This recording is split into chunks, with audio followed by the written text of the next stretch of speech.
Hi guys, இன்னைக்கு தம் பிரியாணி தான் செய்ய போகிறோம். எப்படி செய்யலான்னு பார்க்கலாம் வாங்க. அதுக்கு 2 பல்லாரி இந்த மாதிரி கட் பண்ணிக்கலாம். 10 சின்ன வெங்காயம் இந்த மாதிரி உரிச்சு வச்சுக்கலாம். 2 தக்காளியை இந்த மாதிரி கட் பண்ணி எடுத்துக்கலாம். வாஷ் பண்ண சிக்கனில் மஞ்சத்தூள், மிளகாய்த்தூள், சிக்கன் தூள் ஆட் பண்ணி நல்லா மிக்ஸ் பண்ணி கொஞ்சம் நேரம் மேரினேட் பண்ண விட்டுடலாம். நெக்ஸ்ட் ஒரு பாத்திரத்தில் கீ அண்ட் ஆயில் ஆட் பண்ணிவிட்டு அதில் ஏலக்காய், பட்டை, லவங்கம் ஆட் பண்ணிக்கலாம்.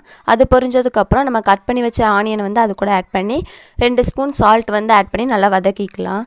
இந்த மாதிரி நல்லா ப்ரௌனிஷாக ஆனதுக்கப்புறம் அது கூட 2 ஸ்பூன் இஞ்சி பூண்டு பேஸ்ட் ஆட் பண்ணிக்கலாம். நெக்ஸ்ட் மிளகாய்த்தூள் இல்லைன்னா பிரியாணி மசாலா 2 ஸ்பூன் ஆட் பண்ணிக்கலாம். அதை ஆட் பண்ணி நல்லா வதக்கிட்டு தக்காளி அண்டு பச்சை மிளகா ஆட் பண்ணி நல்லா வதக்கிக்கலாம். நெக்ஸ்ட் அது கூட தயிர் ஆட் பண்ணி வதக்கிக்கலாம். வதக்கிட்டு கொத்தமல்லி அண்டு புதினா ஆட் பண்ணி நல்லா வதக்கிக்கலாம். நல்லா வதக்குனதுக்கப்புறம் இந்த படிக்கு ஒரு படி அரிசி எடுத்தனால இந்த படிக்கு ஒரு 1.5 படி தண்ணி நான் ஆட் பண்ணிக்கிறேன். தண்ணி கொதிச்சோன்னா அதில் சிக்கன் ஆட் பண்ணிட்டு கொஞ்ச நேரம் அப்படியே கொதிக்க விட்டுறலாம். கொதிச்சதுக்கப்புறம் ரைஸ் போட்டு மிக்ஸ் பண்ணிக்கலாம்.